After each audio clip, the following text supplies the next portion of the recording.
Estás a punto de aprender uno de los mayores secretos de la historia del mundo. Un secreto con enormes consecuencias para sus habitantes.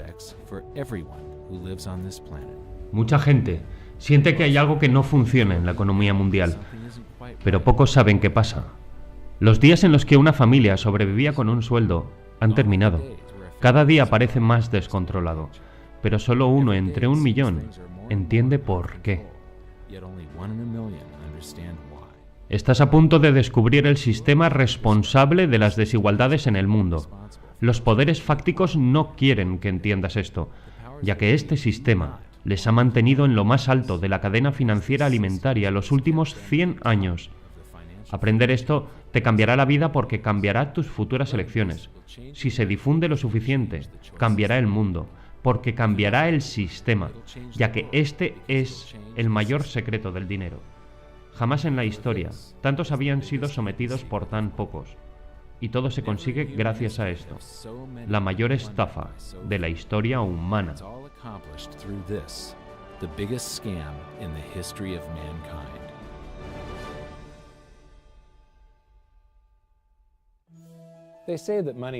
Dicen que el dinero no crece en los árboles, pero lo cierto es que el sistema bancario actual crea dinero a mayor velocidad de la que crece un árbol.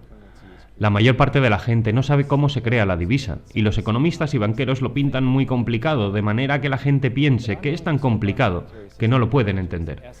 Pero lo voy a dejar en la esencia, para que se pueda ver la estafa y cómo te afecta a ti. Toda sociedad crea divisa más o menos de la misma manera, pero como el dólar es la mayor parte de la divisa mundial, usaré los Estados Unidos como ejemplo. Y todo empieza con un político, diciendo «vótame y yo te daré más cosas gratis que el competidor». Pero no existe lo gratuito. Y para cumplir la promesa, los políticos votan gastar más de lo que ingresan. Esto se llama déficit, gasto deficitario. Y para financiarlo se toma dinero prestado, mediante la emisión de bonos. ¿Qué es un bono? No es más que un pagaré con una pátina de glamour. Es un papel bonito, con números, que dice que hoy me prestan 1.000 billones de dólares y prometo, en 10 años, pagar esos 1.000 billones y un interés añadido. Pero lo que hay que entender es que esto es nuestra deuda nacional. Debemos pagarlo tú y yo, y nuestros descendientes con futuros impuestos. Cuando el gobierno emite bonos, roba prosperidad del futuro para gastarla hoy. Entonces, esos bonos se subastan. Los bancos compiten para comprar parte de la deuda nacional y hacer negocio con el interés. Hay que resaltar que los bancos van a estar presentes durante todo el proceso, cogiendo una parte en cada paso, y mostraremos que no es casualidad. Luego, mediante un trile, llamado operaciones de mercado abierto, los bancos venden algunos bonos a la Reserva Federal con un beneficio. Para pagar, la Reserva Federal abre la chequera y emite cheques falsos, sin fondos, que deberían ser devueltos, ya que se asocian a una cuenta sin saldo ninguno, según la Reserva Federal de Boston. Cuando tú o yo emitimos un cheque, debe haber fondos suficientes en la cuenta para cubrir la deuda. Pero cuando lo emite la Reserva Federal, no hay depósito o cuenta en la que se cobre el cheque. Cuando la Reserva Federal firma un cheque, está creando dinero. La Reserva Federal entrega el cheque a los bancos, y la divisa entonces nace por generación espontánea. Y con esa divisa se compran más bonos en la siguiente subasta. ¿Qué es un cheque? Un cheque no es más que un pagaré. Cuando lo firmas una nota que dice que esto es mi pagaré por efectivo, así que lo único que tienes que hacer es ir al banco y cobrarlo. Es muy importante entender este proceso. Esto tiene un efecto devastador sobre las personas, y lo comprobaremos después. Así que recapitulando, la tesorería emite pagarés, llamados bonos. Los bancos entonces compran esos pagarés con divisa. La Reserva Federal también emite pagarés, cheques, y los utiliza para comprarle los pagarés de la tesorería al gobierno, los bonos, y se crea la divisa. Por tanto, lo que realmente ocurre es que la tesorería y la Reserva Federal se intercambian pagarés, utilizando como intermediarios a los bancos, y así de la nada se crea la divisa. Este proceso se repite una y otra vez, enriqueciendo a los bancos y empobreciendo a los ciudadanos a través del aumento de la deuda nacional. Al final, hay un amontonamiento de bonos en la Reserva Federal y divisa en la tesorería. Y este también es el proceso mediante el que se crea toda la divisa en papel. La Reserva Federal y el gobierno equivocadamente lo llaman base monetaria, ya que no conocen la diferencia entre divisa y dinero.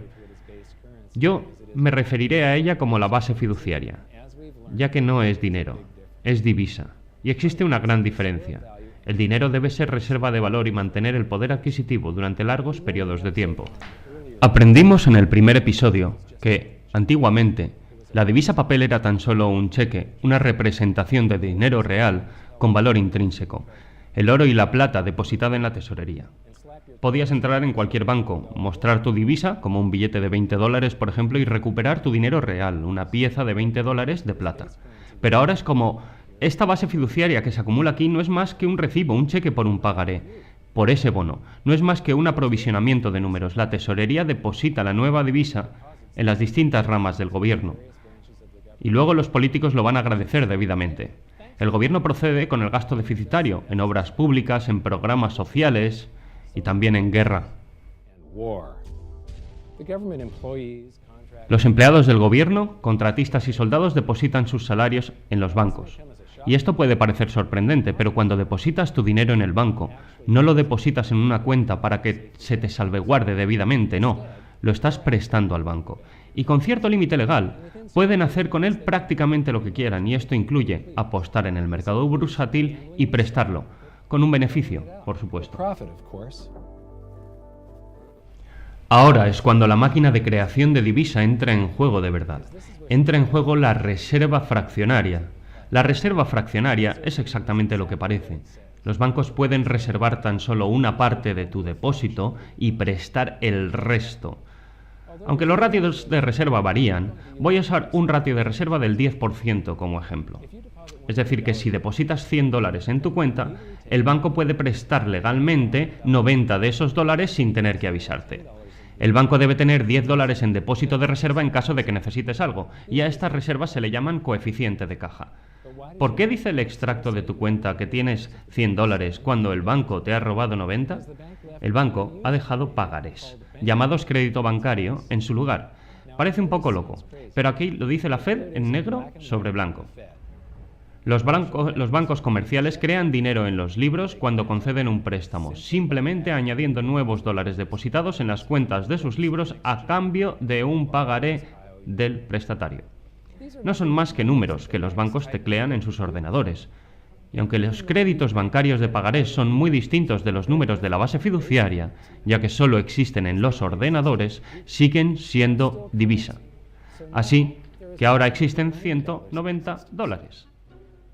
La razón por la que los consumidores toman dinero prestado es para comprar algo, una casa, un coche o cosas similares. El prestatario toma los $90 que le dejó el banco de tu cuenta y los entrega al vendedor, y ese vendedor deposita ese dinero en su banco y el banco presta de nuevo el 90% de eso y deja créditos bancarios en su lugar. Así que ahora lo que existe es $271. Este proceso se repite una y otra vez, hasta que, bajo un ratio de reserva del 10%, se crean hasta $1.000 de crédito respaldados por $100 de coeficiente de caja, el 10%.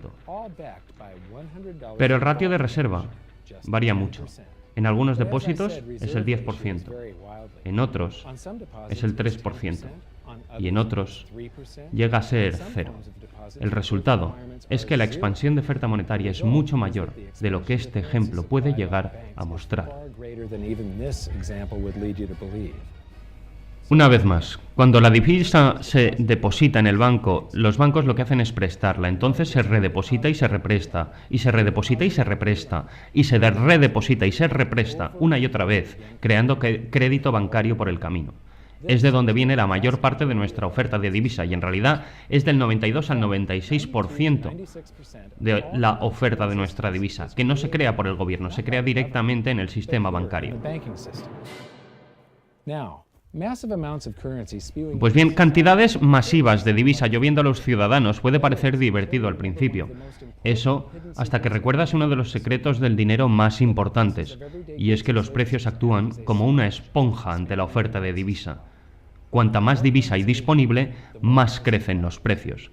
Aquí entra en juego la inflación, porque la verdadera definición de la inflación es un aumento de la oferta de divisa, y el aumento de precios es tan solo un síntoma, una reacción ante ese aumento.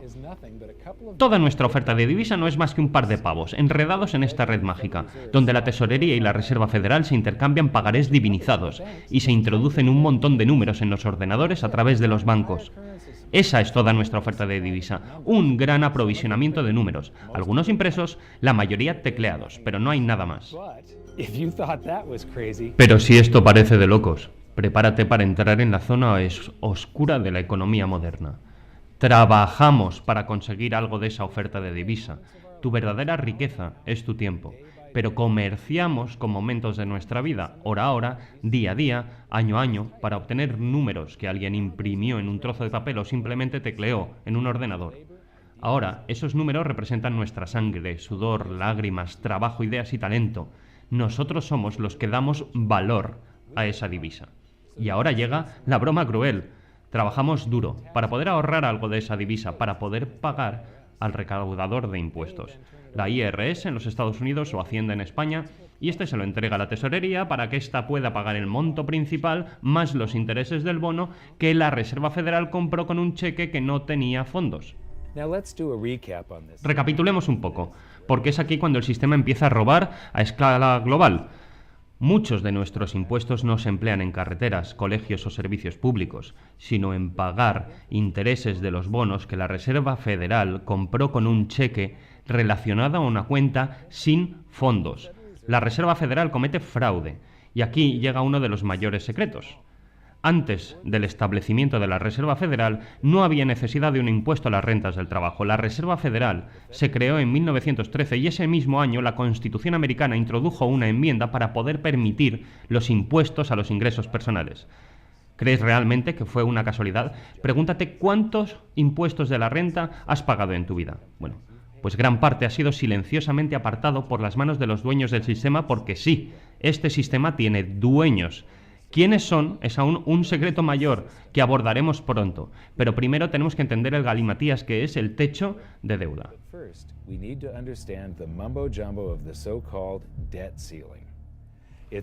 Está basado en una enorme paradoja. Había interés sobre ese bono, igual que en todos los préstamos que el banco emite. Eso significa que hay interés sobre todos los dólares que existen. Déjame preguntarte algo. Si tomaste prestado el primer dólar que existió y era el único en todo el planeta, pero prometiste pagarlo de vuelta con $1 más de interés, ¿de dónde sacas el segundo dólar para pagar el interés? La respuesta es que tienes que tomarlo prestado para que exista y prometer pagarlo con intereses también. Así que ahora existen $2, pero debes 4. Y sigue. Y sigue. El resultado es que nunca hay suficiente divisa para pagar la deuda. Siempre hay más deuda que divisa en existencia, por lo que el sistema es imposible, es finito y llegará a su fin algún día. ¿Qué pasaría si el gobierno dejara de tomar prestado para continuar con el déficit público? ¿Finalizan los pagos sobre los bonos? ¿Qué pasa si el consumidor deja de tomar prestado y de ahogarse en la deuda? ¿Terminan los pagos de tu casa o del coche? No. Hay pagos programados todos los meses sobre el principal más los intereses sobre todos los dólares que existen y esos pagos no terminarán. Si dejamos de tomar prestado, no hay creación de divisa nueva para reemplazar a la divisa utilizada para hacer frente a esos pagos. Ya sea pago de un préstamo o pago de un impuesto que se utiliza para pagar otra deuda, la parte del pago que se destina a pagar el principal extingue esa parte de la deuda, pero la deuda también extingue la divisa, porque la divisa y la deuda son como materia y antimateria. Cuando se encuentran, se aniquilan. Pero si pagamos el principal de todos los préstamos en circulación, toda la oferta de divisas simplemente desaparece. Así que si no contratamos más deuda todos los años, mira lo que pasa. Todo el sistema entra en un colapso deflacionario bajo el yugo de esos pagos pendientes. Los políticos y expertos hablan siempre de equilibrio presupuestario, pago de deuda y vivir según nuestras posibilidades. No entienden que eso es deflacionario. Es imposible hacer eso bajo nuestro sistema actual sin que colapse toda la economía. Por eso el debate sobre el techo de deuda no solo es ridículo, Es que es delirante. El sistema está diseñado para aumentar los niveles requeridos de deuda, tan solo para mantenerse. Y por eso los políticos siempre darán una patada a seguir y aumentarán el techo de deuda, y una y otra vez hasta que el sistema colapse bajo el peso de la deuda. En otras palabras, no quieren que colapse durante sus mandatos.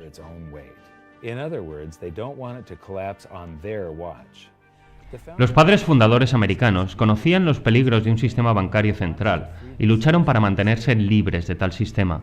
La guerra de independencia empezó como una revuelta contra los impuestos, pero ahora debemos pagar impuestos tan solo para mantener un sistema monetario.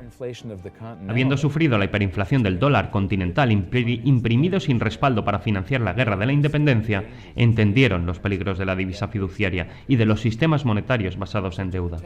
Para proteger a las futuras generaciones del robo institucional y de los gobiernos sin control, escribieron en la Constitución que solo el oro y la plata podían ser dinero, por el hecho de que no se pueden imprimir. Nuestro sistema no solo es inconstitucional, sino que nos separa de las libertades y prosperidad por la que nuestros padres fundadores lucharon y murieron. Todos sufrimos hoy los efectos de ignorar la Constitución ahora mismo, forzando más divisa en circulación y provocando la reducción de nuestro poder adquisitivo. La inflación es un lento e insidioso impuesto resultado de un sistema monetario basado en la deuda. El sistema encumbra y beneficia a aquellos que crean la divisa y la reciben en primer lugar, puesto que tienen la oportunidad de gastarla cuando aún no ha tenido un efecto sobre la economía. Roban tu poder adquisitivo transfiriéndolo a los bancos y al gobierno a cada hora, de cada día, debido a este falso sistema monetario. No es que los gobernantes no lo sepan. Para citar directamente a la Reserva Federal, el descenso de poder adquisitivo en el que incurren los tenedores de dinero debido a la inflación reparte ganancias a los creadores del dinero. Esto es un fraude, es un esquema piramidal, es un esquema de Ponzi, es un timo, es una mentira. Todo nuestro sistema monetario no es más que una legalizada forma de robo. Llegamos a la mayor impostura de todas. La Reserva Federal no es federal, es privada, tiene accionistas, y no hay agencias estatales con accionistas. Pues bien, ¿qué es un accionista? Una acción representa un porcentaje de propiedad de una corporación, por lo que los accionistas son los dueños de la corporación. Por tanto, la Reserva Federal es una empresa privada con dueños. Se puede leer perfectamente en la web de la Reserva Federal, donde se lee que los accionistas recibirán un dividendo anual del 6%.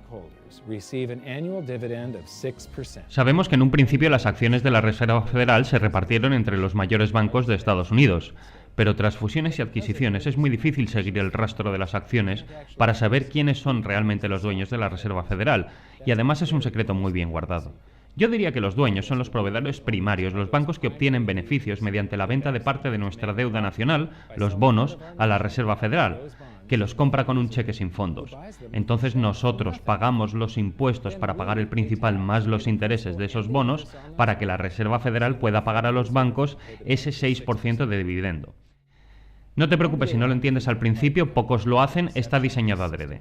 El economista John Maynard Keynes escribió: por este sistema, el gobierno puede secreta e inadvertidamente confiscar la riqueza de los ciudadanos y ni uno entre 1.000.000 detectará el robo.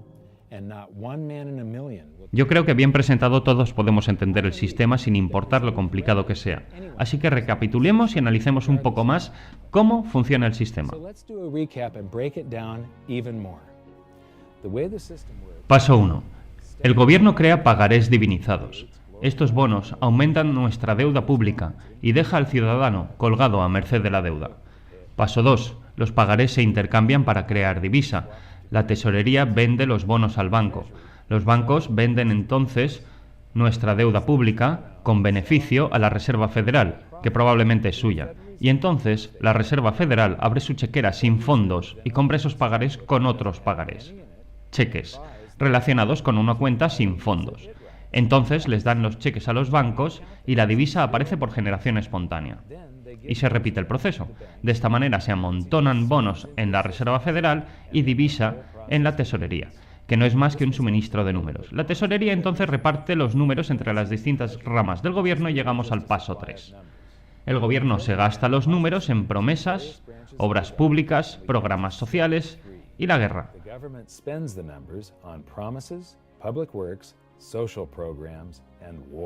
Entonces los funcionarios, contratistas y soldados depositan sus pagas en los bancos para llegar al paso 4.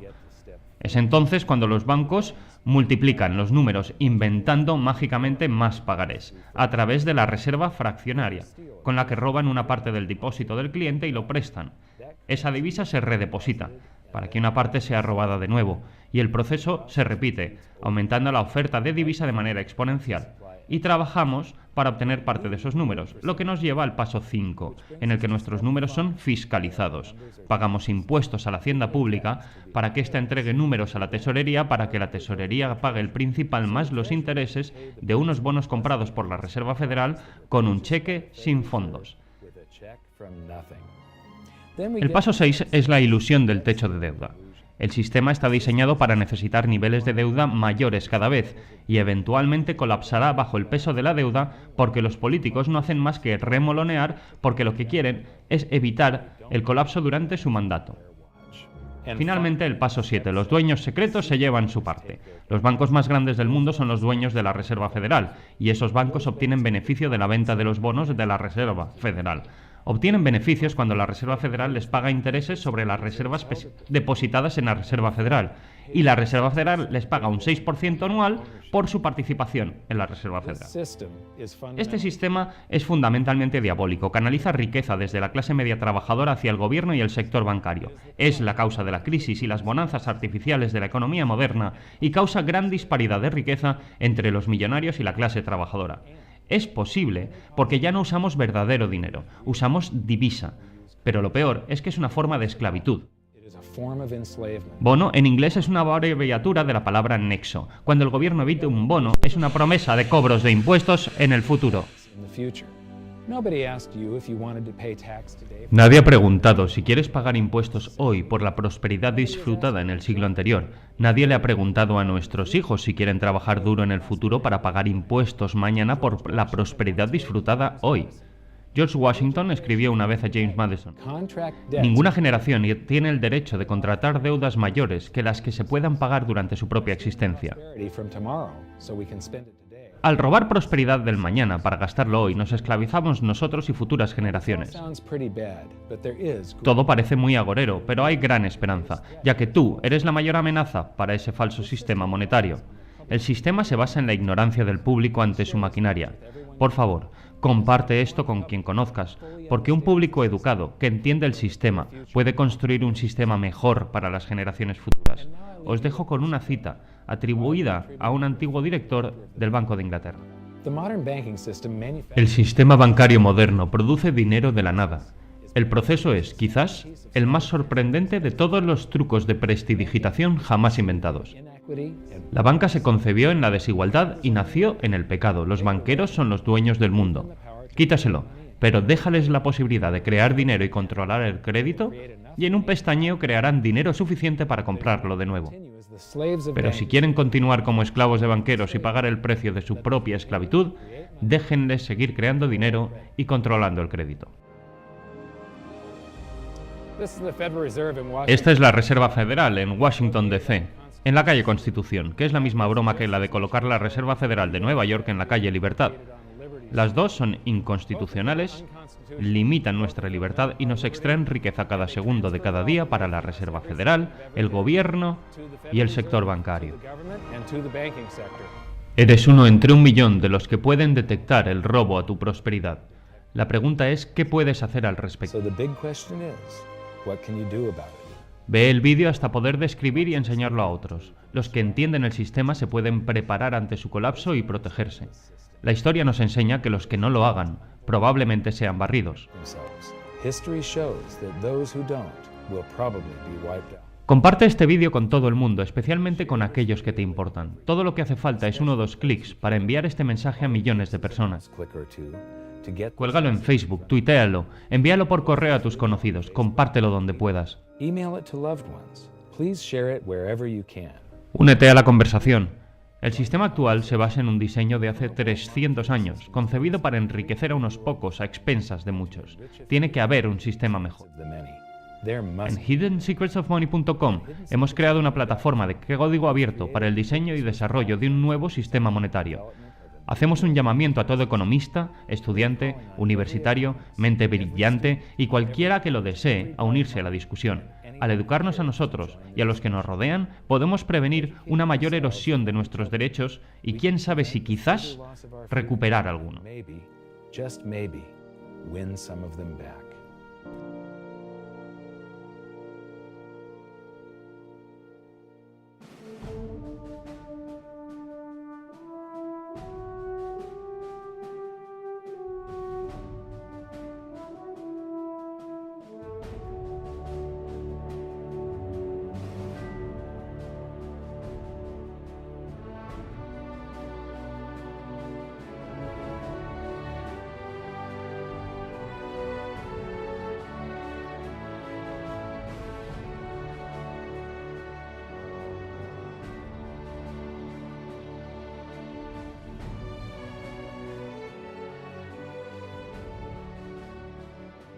I think your episode 4 is very beneficial, very helpful. It's going to introduce these ideas to a lot of people. And like I've just been talking about, we have to change people's mind. And the more they understand it, the better.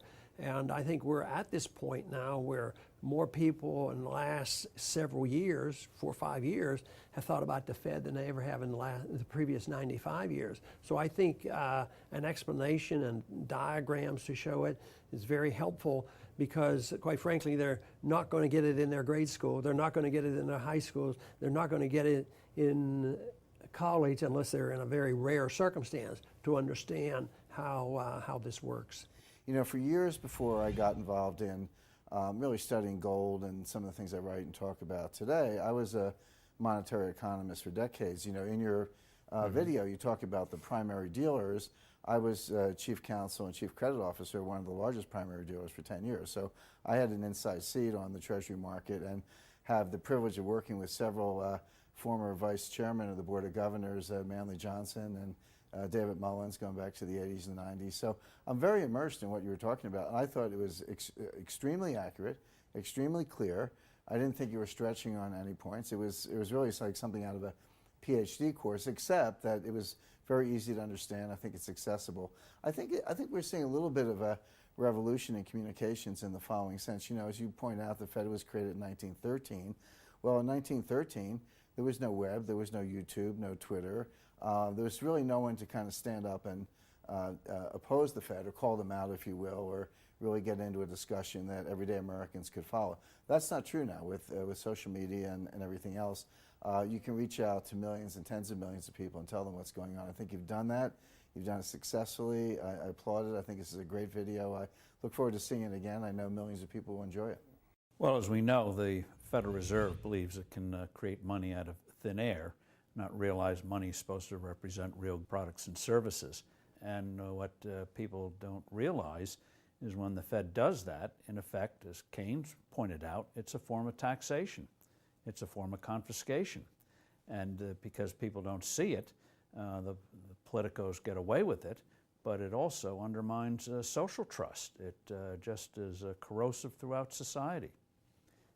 We're going to have a lot of turmoil in the coming years, but it's going to be the kind of turmoil that leads to positive things. So don't despair. Get out there and fight, because the tide is going to turn. This is going to be the status last stand. Thank you. This episode of Mike Maloney's Hidden Secrets of Money was brought to you by GoldSilver.com and the new Silver Pegasus Round. To learn how to protect your family and turn the coming economic storms into opportunity, visit GoldSilver.com.